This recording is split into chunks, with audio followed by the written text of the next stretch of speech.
Today on Legally Yes, we are breaking down all the Bravo lawsuits from Raquel Leviss to Leah McSweeney. We've got that plus so much more in today's Legally Yes. Hey everyone, and welcome to Legally Us. I'm Christina, that's Neama Rahmani, President and CEO of West Coast Trial Lawyers. And wow, Neama, there's a lot of Bravo news coming at you, and I don't know if I'd want to be Bravo right now. No, definitely not a good time to be Bravo or NBC Universal, but we're seeing the same lawyers, Garagos and Friedman, go after the studio pretty aggressively. Yeah, no. Before we get into it, Bethany Frankel has been talking about this reality reckoning for so long. Do you feel like this is the start of it, with the same lawyers kind of taking the helm of this? I think so, Christina. And obviously, there are legal reasons to file a lawsuit, but sometimes there's business reasons. And we know that Bethany Frankel has hired these same lawyers and has tried to unionize the talent on these reality shows. So it's going to be interesting to see if the studios engage in some sort of global settlement, or if the union actually ends up happening, or if these cases are actually going to be litigated and go to trial. All right, so let's get right into the first big story. Obviously, we have to talk about Raquel Leviss. She is taking Tom Sandoval and Ariana Madix to court for revenge porn, eavesdropping, and invasion of privacy. So Us Weekly obtained the court documents and for unspecified damages after Tom allegedly recorded a sex tape of Raquel, which she wants destroyed, despite not including Bravo, NBC Universal, Andy Cohen, or other Vanderpump producers in the lawsuit. Raquel mentions them several times. So according to her, she was misled by Bravo and Evolution into thinking she couldn't speak about her mistreatment. She claimed that the explicit video was done illegally without her knowledge or consent, and her attorney sent a cease and desist letter to several Vanderpump stars in 2023, since the video constituted a violation of California laws on the basis of non-consensual pornography. So this is almost a year to the date of Scandoval. Why wait this long? We knew that this tape existed for quite some time, so why wait a year later?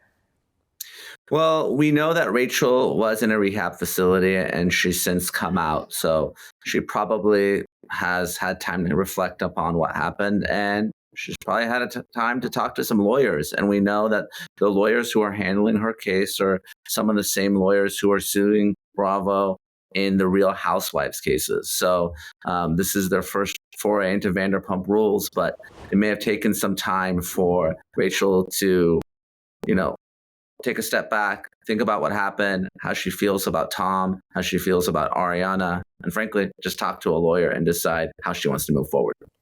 So why is she going after, we know why she's going after Tom, but why go after Tom and Ariana if this video wasn't sent public, nobody else has seen it? So why does she have a case in this revenge porn case? Interestingly, the case against Tom is actually weaker than the case against Ariana. And this is why. Under California's revenge porn statute, there's a requirement that the porn be distributed.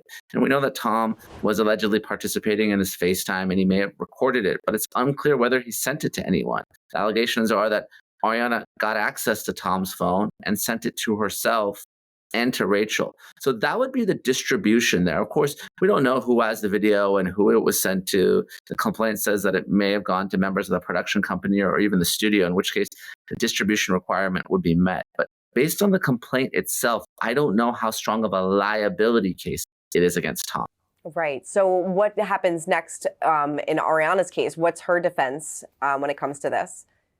Yeah, Ariana, I think, is going to defend this in a couple of ways. Maybe say that, this was consensual, the fact that she accessed it and sent it to Raquel herself. She didn't send it to anyone else. And I think the lawyers who are going to defend Ariana in this case are really going to attack the damages here. And there's no question that Raquel suffered some emotional distress. She had to check into a rehab facility. But I think what the lawyers will argue is that this was all Raquel's own doing because of this sordid affair or previous substance abuse problems. And any harm she suffered, it wasn't because of anything Tom or Ariana did.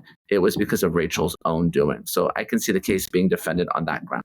Right. So who do you think will come out on top? Will Ariana and Tom have to pay Raquel any damages? Do you foresee that happening?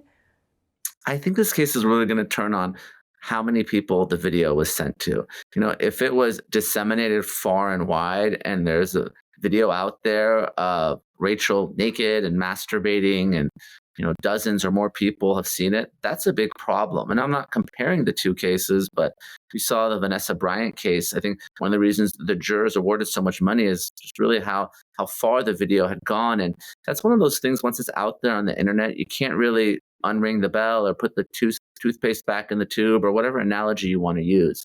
But if it was really limited in terms of the distribution and it just went to Ariana, Tom, and Rachel, I think it's a much weaker case. Do you think that Rachel is going to go after Bravo and NBC next? Because it seems like, based on some of the wording in the documents, that she felt like she wasn't able to tell her side of the story, that everybody else kind of got, gained success after a scandal, and she was kind of pushed to the side. Do you think that that's maybe her next step? Did you get that at all?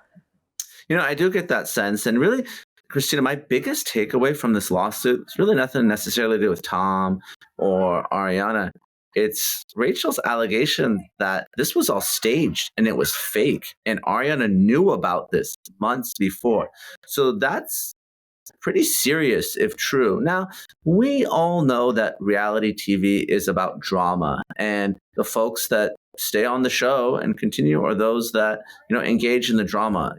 I don't think Bravo wants to see, Neama Rahmani push some papers around the law firm, right? And people that are watching, they're looking for the scandal. But that being said, if the production company is pressuring people to use drugs or to drink alcohol on set, there may be something there. And this is something that it's not just limited to Rachel's case, but an allegation we've seen in other complaints made against Bravo. So I think that's something that, the parent company may have to take a step back and say, listen, we need to be really careful about how we deal with our talent. Now, we also know that the agreements that the talent signed, they have a pretty broad liability waiver. So I think the first step, if any lawsuit is filed directly against Bravo or the production companies, they're going to try to get the case dismissed and say, listen, you knew what you were signing up for when you agreed to be an actor or an actress on a reality TV show.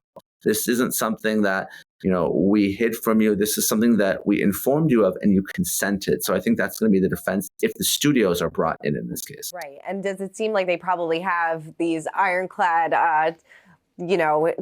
contracts that, they can't really push through? But it's going to be hard for Rachel to probably prove that Ariana knew about this beforehand, though, right?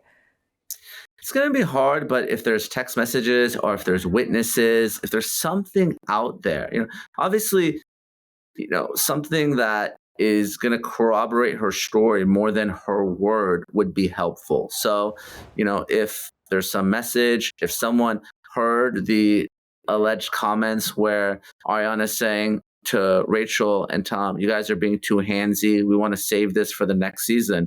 Someone actually testifies to that, someone who's independent, not a party to the case, that would be helpful. So it's going to be interesting to see what evidence Rachel puts forward to substantiate these allegations. Right. And if that's the case, and if they put her own mental health, behind a TV show, she could probably be awarded a lot of damages, I would imagine, if she can prove this case. Yeah, really, it's the question of causation. So there's no question, I think, that Rachel did suffer because of all this. It's just really a question of what caused her suffering. Was it her own actions, or was it the actions of Tom, Ariana, Bravo? Who's responsible? Because I do believe that she suffered some harm. She had to essentially resign from the show as a result of this. So, I hope that she finds the mental health and, just a path forward for her and happiness post Vanderpump Rules. Right. But one more question about this then, but she now has her own podcast and she's going on and talking about everything that's scandal. Will that be used as Ariana and Tom's defense as well? Or is it because she's openly talking about this, but is it one thing have nothing to do with the other, I guess? Well, I guess the argument could be made that whatever harm Rachel did suffer, it's over. And in fact, she profited from all this. So that can be a defense as well, saying this sort of raised your stature. I don't know what Rachel's plans are post Vanderpump Rules, but she's certainly very well known as a result. So the argument could be made that, you weren't damaged at all. And in fact, you came out ahead. I think that's going to be tough given that, she did have to check into that facility and she did receive treatment for some period of time. But I think that would be another defense in the case that, the first defense being any harm you suffered had nothing to do with us. The second being that you weren't actually harmed at all. Definitely. Well, moving on to Leah McSweeney, she filed a civil lawsuit against Bravo and Andy after her experience filming Real Housewives of New York City and Ultimate Girls Trip. So she and her attorneys allege that Andy and the network intentionally preyed on Leah's struggle with alcoholism in an attempt to score big ratings. In the suit, she said that she told producers before her first season that she'd been sober for 30 days and working to maintain her sobriety. Instead of providing adequate care and support throughout her filming experience, she and her legal team alleged in the lawsuit that producers pressured her to drink in all 3 seasons. While Leah said that she has love and respect for many of the Bravo talent she has met and worked with over the years, she hopes her lawsuit helps reality TV to align with its true purpose to authentically depict the complexities of life while offering genuine support to those who share their stories. What do you make of this? What's kind of the biggest takeaway for you in this one? Yeah, so my takeaway from Leah's case is that, alcoholism actually is a medical condition. It's a disability, and that's something that an employer needs to accommodate. So if as a condition of employment, they're telling you got to drink on set, well, that's a potential problem.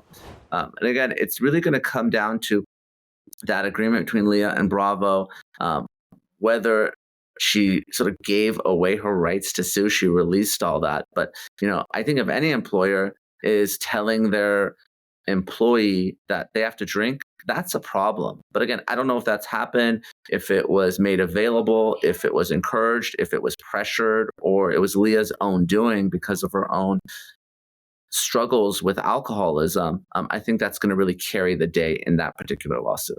Right. And again, I'm sure that she would probably need witnesses, somebody to come forward to corroborate her story.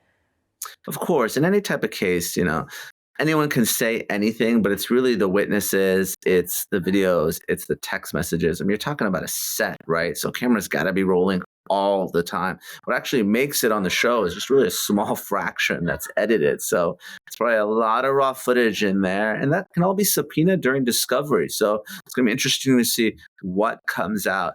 I would be surprised, again, if any of these cases actually make it all the way to trial. I mean, there's a lot of money at stake here. And ultimately, even if the case does go to trial, all you can get is money. Now, maybe someone like Leah, maybe someone like Rachel, maybe they really want to go all the way and tell their story. But if it's just a question of getting damages, I think these franchises are too valuable for all this to spill out into the public eye. And I wouldn't be surprised if these cases settle. Right. So if you're Bravo, NBC, Andy Cohen right now, I know we kind of talked about this before, but are you nervous, or is this just a couple of weeks of really bad publicity? Well, it's bad publicity, and you have, again, the same lawyers who are sort of rallying the troops here, right? And it seems like they're willing to go after NBC pretty aggressively. We'll see what comes out of it. Again, these networks have a lot of money, and they're going to hire expensive lawyers, so I wouldn't be surprised if we see motions to dismiss pretty soon, and we'll see if the plaintiffs in this case, whether it's Leah, whether it's someone else, can get past that motion to dismiss and actually get this case to a jury trial. All right, we'll have to wait and see what happens. Neama, thank you so much for breaking down all the Bravo. Yes, it's keeping us very busy. Very busy. All right, thank you so much. For more news, content, and exclusive interviews, make sure to hit the sub, like, and bell button down below and visit usmagazine.com.